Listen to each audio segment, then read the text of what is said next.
मित्रों, आप सभी को सादर नमस्कार। मेरी पार्टी अपना दल एक लंबे समय से एनडीए गठबंधन का हिस्सा है और अपना दल और भारतीय जनता पार्टी के गठबंधन की ये जो यात्रा है,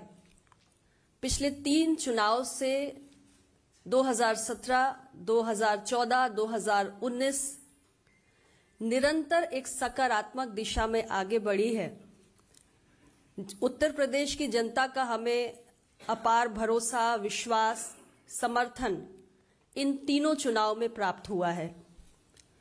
और हमारे संयुक्त गठबंधन से जो ताकत उपजी,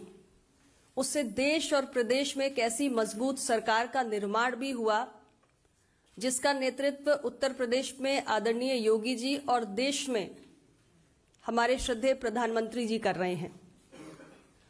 जिसने डबल इंजन के साथ तेज गति के साथ काम किया। देश का विकास हुआ, प्रदेश का विकास हुआ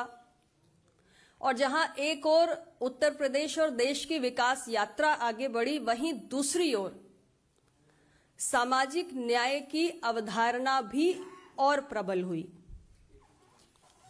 उत्तर प्रदेश के अंदर जो विकास हुआ, उन बातों को बड़े विस्तार पूर्वक आदरणीय नड्डा जी ने रखा है, मैं उन बातों को दोहराऊंगी नहीं, लेकिन सामाजिक न्याय के पक्ष पे कुछ बातों को आप सबके समक्ष रखना मैं बेहद जरूरी समझती हूं।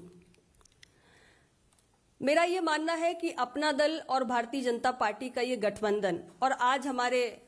आदरणीय डॉक्टर निषाद जी भी हमारे साथ में है, निषाद पार्टी भी हमारे साथ में है,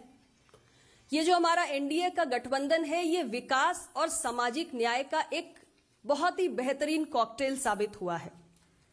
उत्तर प्रदेश को दोनों की आवश्यकता है, विकास की भी, सामाजिक न्याय की भी। मेरी पार्टी अपना दल ने अपनी स्थापना के समय से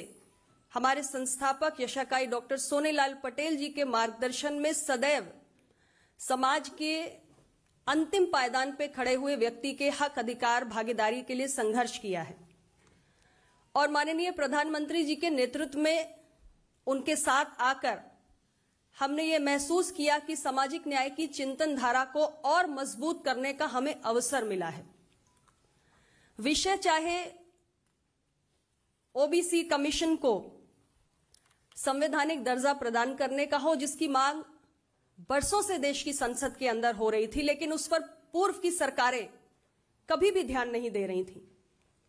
या विषय हमारे सैनिक स्कूलों में, नवोदय स्कूलों में या सेंट्रल स्कूलों में प्रवेश प्रक्रिया में पिछड़ा वर्ग के छात्रों को आरक्षण देने का हो, या हमारे सेंट्रल एजुकेशनल इंस्टीट्यूशंस में 200 पॉइंट रोस्टर प्रणाली की वापसी का हो, बहाली का हो, ओबीसी की क्रीमी लेयर को 6 लाख से आगे बढ़ाकर 8 लाख तक ले जाने का हो, या एक विषय जो हाल ही में आप सबके संज्ञान में आया, नीट की परीक्षा में एमबीबीएस और पीजी के एडमिशन्स में अखिल भारतीय कोटा के तहत पिछड़ों के 27% आरक्षण को लागू करने का हो। ये सारे